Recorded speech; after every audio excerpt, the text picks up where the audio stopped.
Om Swastiastu. Selamat pagi Bapak dosen dan teman-teman. Kami dari kelompok 6 dari kelas A1.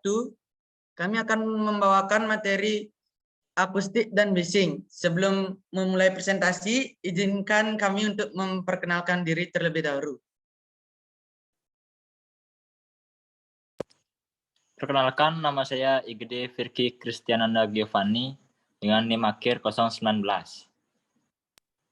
Perkenalkan, nama saya Igusti Ayu Puspitawati, NPM akhir 020. Perkenalkan, nama saya Komang Hendra Wiraarta dengan NIM akhir 021. Perkenalkan, nama saya Gusti Iyugi Sri Utami, NPM akhir 022. Perkenalkan, nama saya Imade Wahyudi Putra, NIM akhir 023. Nama saya Putu Krisna Devasya Mahaputra dengan NPM akhir 025. Perkenalkan, nama saya Aika Dewira Kesuma dengan NIM akhir 027. Perkenalkan, nama saya Komang Ade dengan NIM akhir 045. Baik, materi pertama akan dibawakan oleh teman saya, yaitu Puspita. Materi pertama yaitu peristiwa akustik. Yang pertama ada peristiwa akustik yang umum terjadi. Pertama ada bunyi dihasilkan sumber bunyi, yang kedua ada propagasi, yang ketiga ada refleksi, yang keempat ada absorpsi, yang kelima ada difusi, keenam ada transmisi, ketujuh ada difraksi, ke-8 ada refraksi, ke-9 ada dispersi, ke-10 ada atenuasi, ke-11 ada insulasi, 12 resonansi, 13 cacat akustik. Lalu ada auditorium indoor.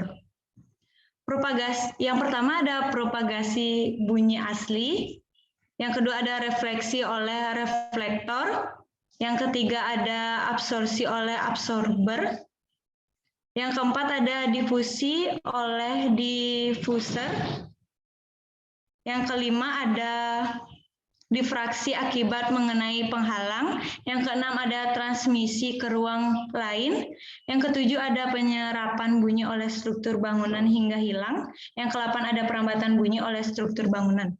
Yang terakhir ada komponen bunyi terdengar. Yang pertama ada komponen bunyi asli atau langsung, yang kedua ada komponen bunyi pantul. Materi selanjutnya yaitu kesalahan akustik auditorium.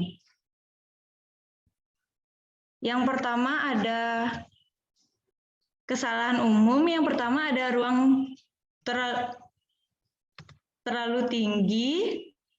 Yang kedua ada kurangnya absorber atau diffuser pada dinding belakang. Yang ketiga ada kurang pemantul bunyi pada zona panggung. Yang keempat ada terdapat permukaan sejajar yang berhadapan dengan sumber bunyi. Yang kelima ada lantai audiens datar. Yang keenam ada dinding belakang terlalu cekung. Yang ketujuh terdapat koridor pada sumbu longitudinal zona audiens. Yang ke-8 ada balkon terlalu dalam.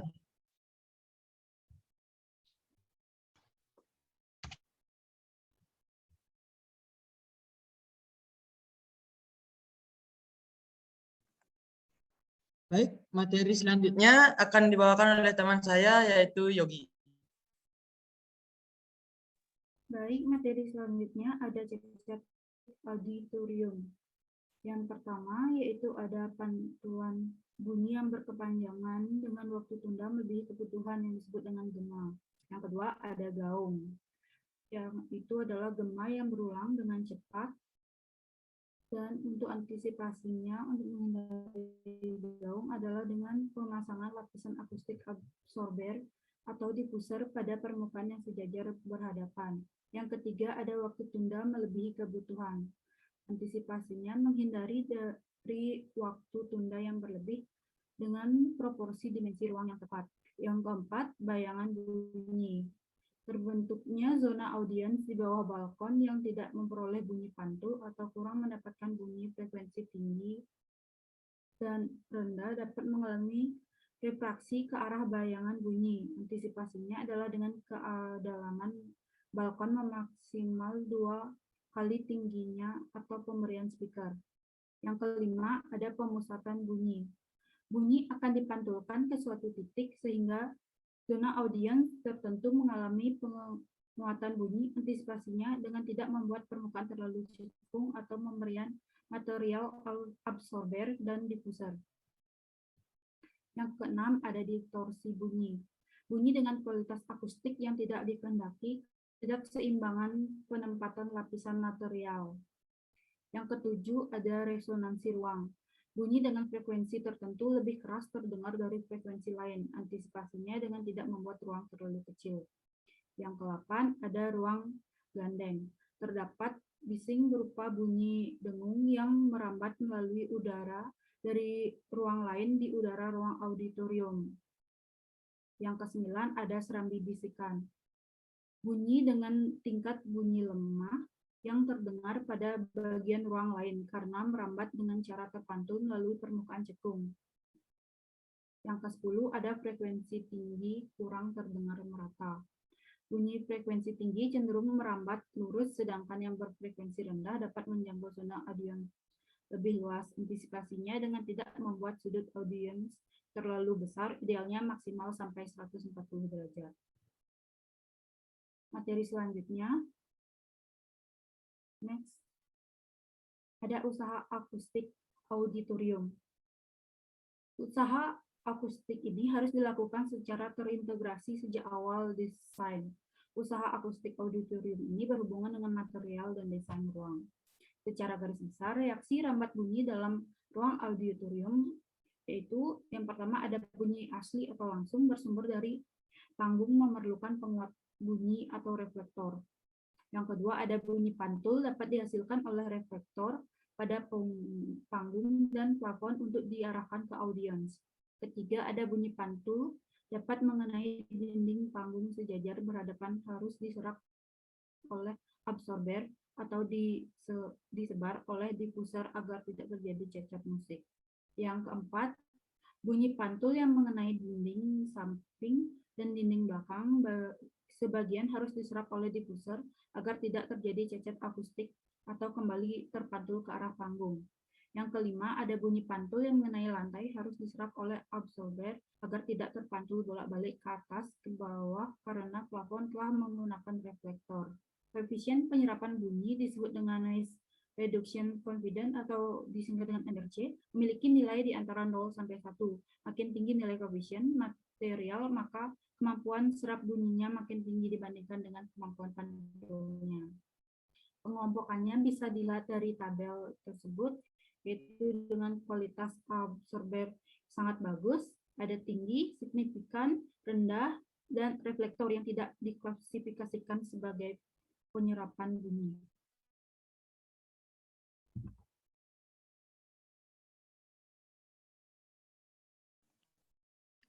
Baik, saya akan melanjutkan materi selanjutnya, yaitu contoh aplikasi papan berlubang tanpa mineral wool. Material mineral wool ini memiliki nilai estetika kurang baik jika diekspos dalam ruang auditorium. Untuk itu, dalam aplikasinya diletakkan di balik papan berlubang atau bisa disebut perforated board. Agar efektif, di balik mineral wool sebaiknya terdapat rongga udara. Contoh aplikasi papan berlubang dengan tanpa mineral wool. Yang pertama ada calcium silicate board plus rock wool. Panel setebal 6 mm dengan lubang diameter 6 mm berjarak 20 mm dipasang di depan rock wool setebal 50 mm. Yang kedua ada calcium silicate board plus rongga udara. Panel setebal 6 mm dengan lubang diameter 6 mm berjarak 20 mm dipasang di depan rongga udara dengan setebal 30 mm atau 50 mm. Yang ketiga ada calcium silicate board plus rock wool plus rongga udara. Panel setebal 6 mm dengan lubang diameter 9 mm dengan berjarak 15 mm dipasang di depan rock wool setebal 50 mm dengan rongga udara 150 mm atau 300 mm. Mineral tile ini adalah ubin material absorber dengan permukaan berpori yang digunakan sebagai plafon atau pelapis dinding. Yang keempat ada absorber atau panel. Panel absorber ini diaplikasikan sebagai pelapis dinding ruang kecil yang membutuhkan penyerapan bunyi cukup tinggi seperti home theater dan studio. Contoh material adalah panel atau fiberglass board yang dibungkus panel fabrik dan foam. Yang kelima ada absorber atau resonator rongga. Resonator rongga adalah absorber merupakan balok yang memiliki rongga resonasi di mana gelombang bunyi yang terjebak di dalamnya akan dipantulkan berulang kali dan energinya diserap hingga habis. Material ini efektif diaplikasikan sebagai pelapis dinding sejajar berhadapan karena permukaannya tak beraturan. Resonator rongga dapat juga berfungsi sebagai diffuser. Yang keenam ada diffuser. Diffuser umumnya terbuat dari material reflektor atau absorber yang terbentuk tak beraturan. Aplikasi sebagai pelapis dinding atau plafon yang datar. Material dapat terbuat dari kayu, fiber reinforced gypsum, dan glass reinforced gypsum yang tak beraturan. Yang ketujuh ada ruang atau layout. Bentuk ruang atau layout gedung pertemuan mempengaruhi tingkat kejelasan suara yang dihasilkan dalam ruang. Untuk kapasitas tempat penduduk yang lebih besar, maka dinding di samping dapat dibuat lebih melebar dari panggung. Yang pertama, denah segi 4. Yang kedua, denah trapesiun dengan dinding belakang datar mengikuti dinding samping, namun harus memperhatikan potensi bergetarnya eko atau gaung. Yang ketiga, denah kipas dengan memundurkan dinding belakang. Kapasitas yang ditampung lebih besar dan minim potensi terjadinya gaung. Yang ke-8, bentuk panggung. Panggung adalah ruang digunakan untuk mengekspresikan materi oleh penyaji. Panggung dibedakan menjadi dua, yaitu panggung permanen dan panggung yang dapat diubah sesuai kebutuhan. Panggung pertama, panggung proscenium, merupakan panggung konvensional, yaitu penonton hanya dapat melihat penyaji dari arah depan saja. Yang kedua ada panggung terbuka, merupakan pengembangan dari panggung proscenium, yaitu sebagian panggung menjorok ke arah penonton sehingga penonton dapat melihat penyaji dari arah samping. Yang ketiga ada panggung arena, yaitu peletakan panggung yang berada di tengah-tengah penonton dengan karakteristik panggung yang dapat diubah atau multifungsi. Komunikasi yang terjadi antara penyaji dan penonton berlangsung amat baik. Yang keempat ada panggung extended, merupakan pengembangan dari panggung proscenium yang melebar ke arah samping kanan dan kiri. Model panggung ini memungkinkan persiapan set dekorasi yang berbeda antara sisi kanan, tengah maupun kiri. Yang ke-9 ada lantai. Diolah sesuai dengan kebutuhan akan aktivitas dan kenyamanan audio. Lantai pada ruang pertemuan ini dibagi menjadi dua, yakni lantai pembicara atau sumber bunyi dan lantai bagi pendengar. Untuk lantai pembicara, panggung dibuat dengan ketinggian 60-12 cm agar penonton tetap kenyamanan ketika melihat pembicara. Untuk mengoptimalkan kenyamanan audio visual bagi penonton atau pendengar, maka perlu adanya kemiringan lantai pada arena penonton. Kemiringan lantai untuk ruang pertemuan minimal 150 dan maksimal 300 untuk keselamatan dan keamanan penonton. Yang ke-10 ada dinding. Dinding disesuaikan dengan kebutuhan suara yang ingin dihasilkan. diserap, atau dipantulkan. Dinding juga merupakan elemen yang bertugas sebagai pengontrol dan pengarah pantulan suara. Dinding sebagai pengontrol berarti memiliki fungsi untuk meredam suara agar mengurangi pantulan suara yang dihasilkan, sedangkan dinding sebagai pengarah berarti bertugas sebagai pemantul. Adapun karakteristik dari kedua sifat dinding tersebut tergantung pada bentuk dan kualitas permukaan dinding. Bentuk dinding belakang dan langit-langit auditorium mempengaruhi terjadinya eko atau gaung. Bentuk dinding belakang dengan kecenderungan lebih besar akan merefleksikan suara penonton terdekat. Yang ke-11 ada plafon. Plafon atau langit-langit biasanya sebagai media pemantul atau penerus suara.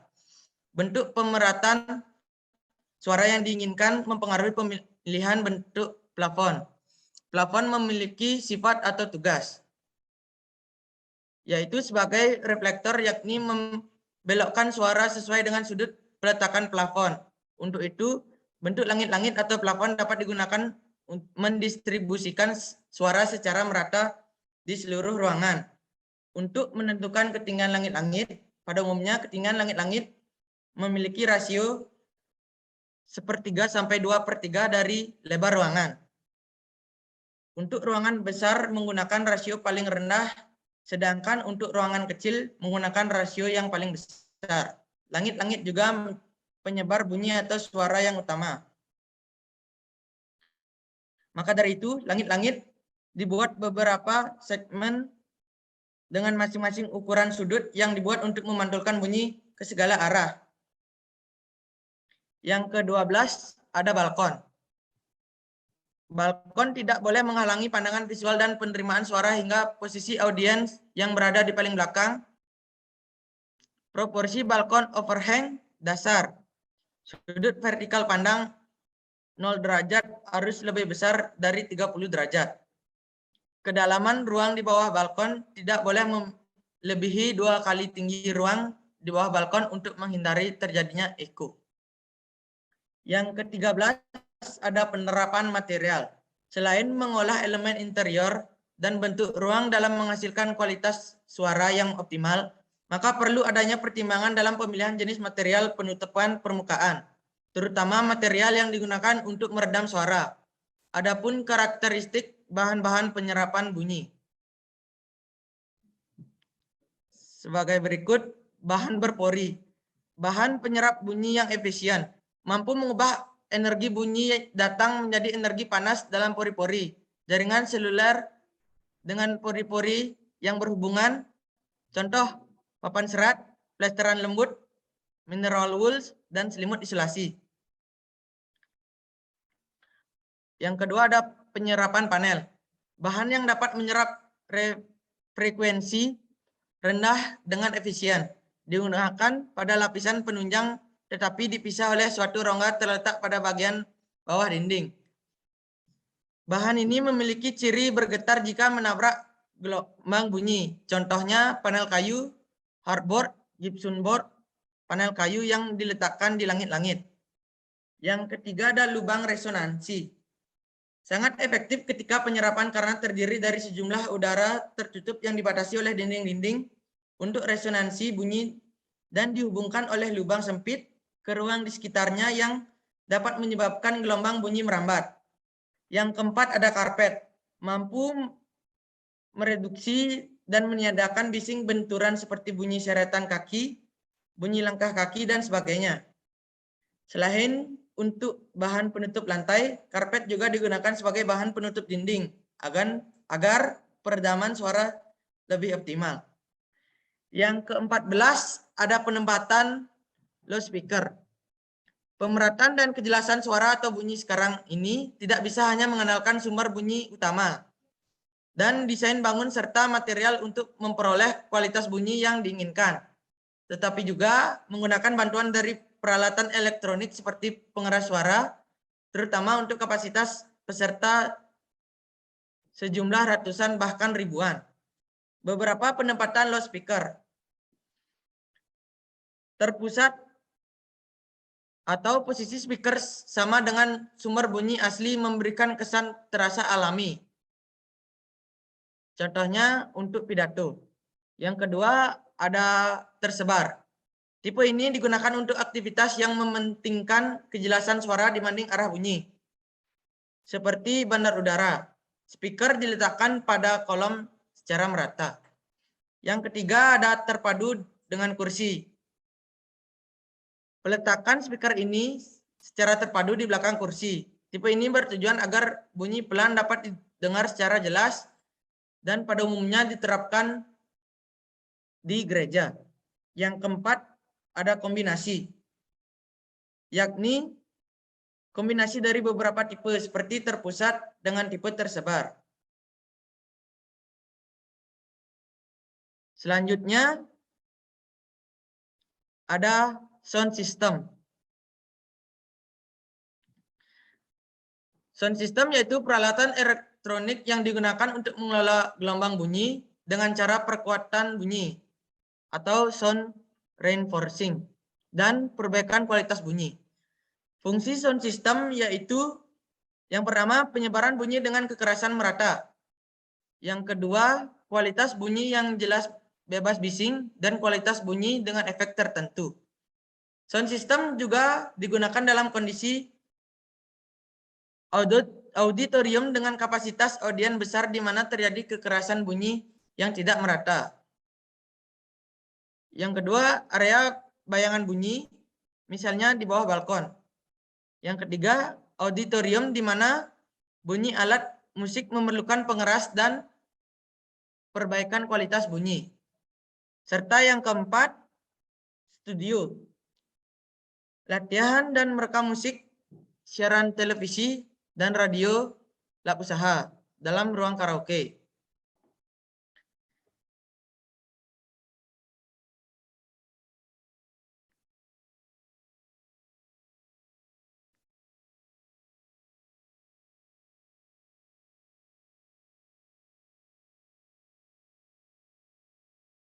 Baik, selanjutnya materi akan dibawakan oleh teman saya yaitu Wira. Baik, saya akan melanjutkan materi yaitu bising.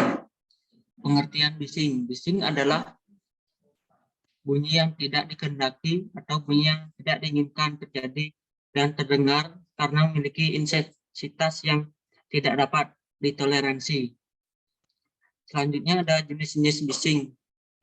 Jenis-jenis bising ada 3 yaitu bising latar belakang, bising ambient, bising permanen. Bising latar belakang adalah bunyi yang terdengar terus-menerus. Sumber bising tidak signifikan dan tingkat bunyi kurang dari 40 dB. Yang selanjutnya ada bising ambient. Bising sebagian total bising latar belakang dan bising permanen yang mengganggu dengan tingkat bunyi lebih dari 40 dB. Yang ketiga ada bising permanen. Bising yang terdengar terus-menerus dengan fluktuasi naik turun kurang lebih 6 dB. Yang selanjutnya ada kategori bising secara objektif dan kategori bising secara subjektif, yaitu kategori bising secara objektif. Intensitas bunyi terlalu tinggi sehingga tingkat bunyi melebihi ambang kenyamanan audial yaitu 60 dB. Frekuensi bunyi tidak umum terdengar. Terdapat bunyi lain menimpa bunyi yang seharusnya terdengar jelas. Yang selanjutnya kategori bising secara subjektif yaitu tingkat sosial, budaya, dan ekonomi. Yang kedua usia di mana terjadi penurunan kemampuan pendengaran. Yang ketiga, terdengar jelas terus-menerus walaupun tingkat bunyinya rendah, misalnya detak jam 20 dB. Efek bising. Efek bising awalnya dirasakan pendengar secara psikologi. Jika terpapar terus-menerus, efek ini dapat dirasakan secara fisiologi yang terdampak negatif terhadap kesehatan. Dengan adanya dampak negatif dari bising, diperlukan pengendalian dan kontrol bising. Keuntungan yang diperoleh dari pengendalian dan kontrol bising yaitu kenyamanan audial dan kesehatan, keselamatan dan produktivitas kerja, serta privasi.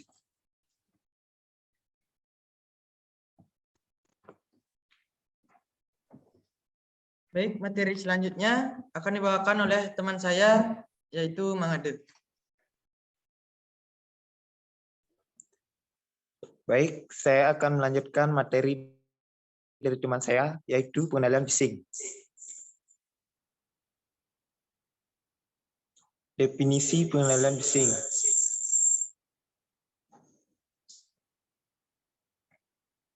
Bising dapat dikurangi atau ditindakan melalui kontrol bising.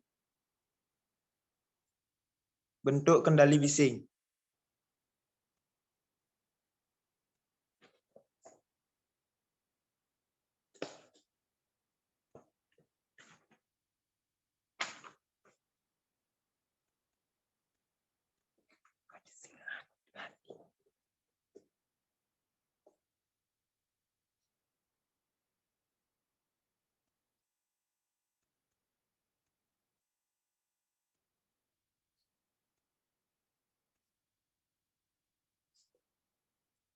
Bentuk kontrol bising.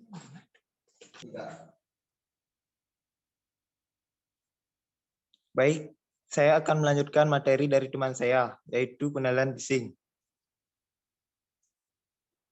Bising dapat dikurangi atau ditindak melalui kontrol bising, di mana rambatan energi bunyi dalam bentuk gelombang yang digetarkan medium dapat dikurangi atau dihentikan. Definisi pengendalian bising.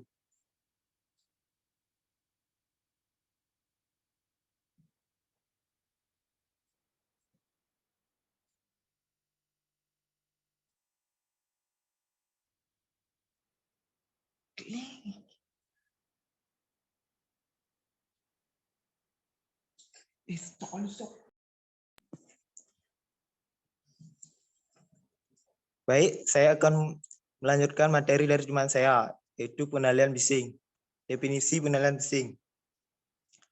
Bising tidak dapat dihindari, tetapi harus diantisipasi dan dikendalikan. Bentuk kendali bising. Bentuk kendali bising yaitu sebagai berikut. 1. Lama paparan. Berdasarkan tingkat bunyinya, suatu bising diizinkan hanya mendengar dalam durasi tertentu. Semakin tinggi SPL, makin singkat bising tersebut boleh terdengar. Nomor 2. Noise kriteria. Bising latar belakang yang diizinkan terjadi pada ruang dengan tingkat bunyi maksimal sesuai fungsinya. Nomor 3. Kurva required noise kriteria. Batas tingkat bunyi bagi bising latar belakang sesuai frekuensi dan tingkat bunyi maksimal yang terukur. Nomor 4. Zona peruntukan. Bising dianjurkan dan diperbolehkan hingga batas tingkat bunyi tertentu sesuai zona peruntukan. Nomor 5. Tata guna lahan. Peraturan pemerintah daerah untuk mengelola zona penghasil bising dan zona peka harus terhindar dari bising. Spesifikasi untuk setiap daerah. Nomor 6. Kontrol bising. Berbagai cara kontrol bising, baik bangunan maupun lingkungan. Berikutnya, alat kendali bising. Alat kendali bising yang dikeluarkan pemerintah Indonesia yaitu sebagai berikut. Nomor 1. Undang-Undang Nomor 16 Tahun 2002 mengenai bangunan gedung. Nomor 2. SK 405 Menkes RI tahun 2002 tentang persyaratan kesehatan lingkungan kerja, perkantoran dan industri mengenai lama paparan kebisingan. Nomor 3. Peraturan Menkes No 718 Menkes per 87. Nomor 4. Keputusan Dirjen Pemberantasan Penyakit Menular.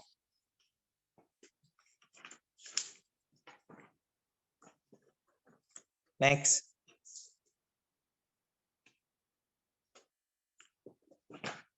Jenis kontrol bising.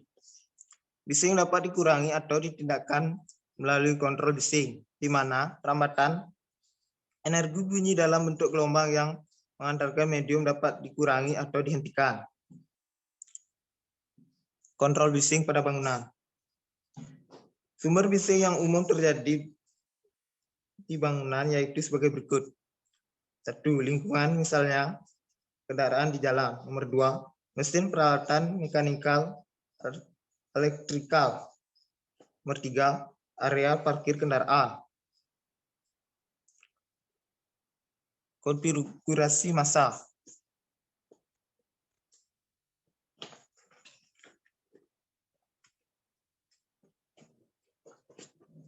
Konfigurasi massa adalah teknik kontrol bising melalui desain bentuk massa agar penerima bising dari lingkungan dapat diminimalisir. Zoning, orientasi, dan alokasi. Zoning dan alokasi pada bangunan adalah teknik kontrol bising dengan cara mengatur zona fungsi pada bangunan berdasarkan tingkat kepekaan aktivitas dalam penerima bising. Material dan konstruksi. Material dan konstruksi pada bangunan adalah teknik kontrol bising dengan cara penerapan material khusus dan konstruksi khusus untuk antisipasi bising. Kontrol bising pada lingkungan.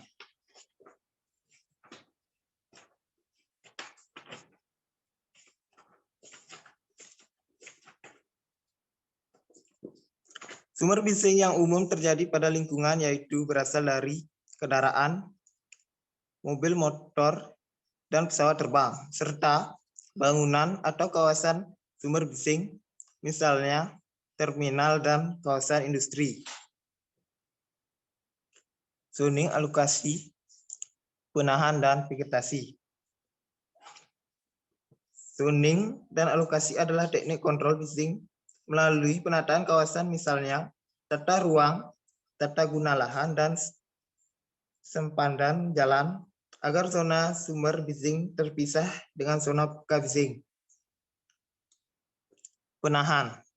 Penahan adalah teknik kontrol bising dengan cara membuat bayangan bunyi menggunakan bentukan alam dan bantuan serta pagar bising.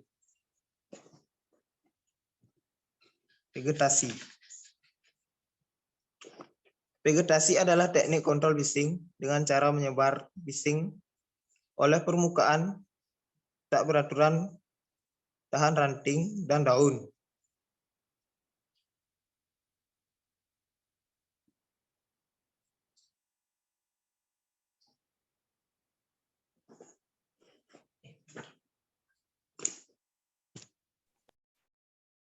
Baik, materi selanjutnya akan dibawakan oleh teman saya yaitu Wahyu. Stadikis. Lokasi Stadikis ini berada di Denpasar, Jalan Raya Tukat, Batahari, VA nomor 99, Dauh Puriklot, Denpasar, Kota Denpasar, dengan nama Fast Music Studio. Pada interior berbentuk persegi panjang, dan ruangan studio musik ini memiliki luas 5 meter kali 6 meter dengan luas keseluruhan 30 meter persegi. Next.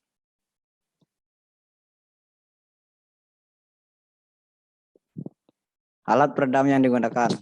Yang pertama ada karpet. Karpet yang dipasang di lantai studio musik tujuannya adalah untuk meredam agar tidak merambat melalui lantai dan akhirnya keluar, serta memerangkap bunyi agar tidak menimbulkan gaung berlebihan sehingga suara asli atau langsung dapat terdengar dengan jelas. Yang kedua ada panel akustik. Ini dengan menggunakan rangka kayu berbentuk persegi dengan ukuran 30 cm x 30 cm kali 3 cm dengan menggunakan bahan Polywood dan HMR anti jamur, dan juga dilapisi dengan rock wool di 40 kg dengan ketebalan 25 mm dengan lapisan akhir menggunakan barrier to protection perform 5 mm, lapisan kain Ateja. Fungsinya tidak jauh berbeda dengan karpet, yaitu meredam suara. Next.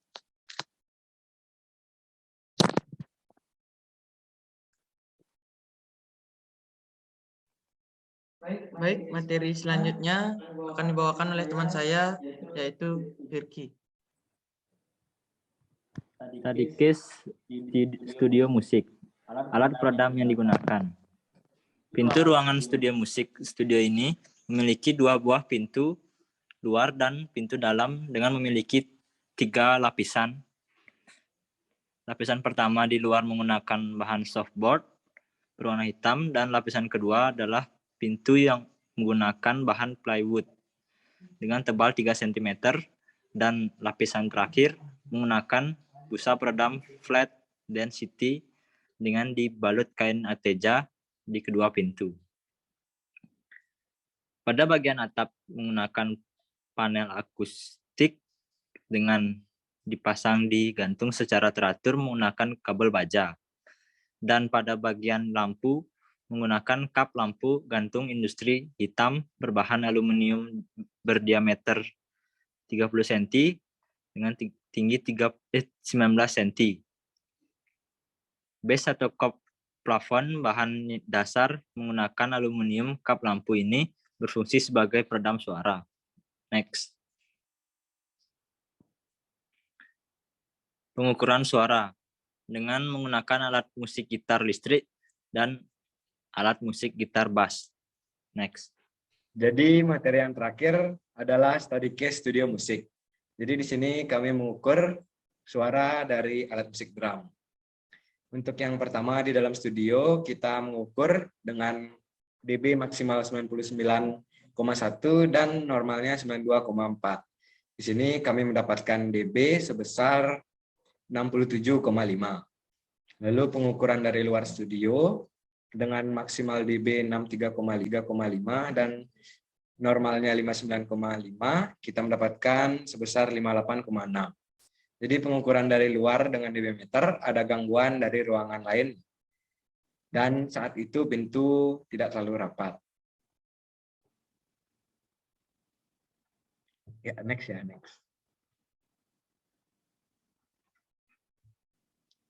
Sekian, terima kasih presentasi dari kelompok kami. Jika ada salah kata atau perilaku, mohon dimaafkan. Akhir kata kami ucapkan Param Santi. Om Santi, Santi, Santi Om. Terima kasih, selamat pagi, siang, sore, dan malam.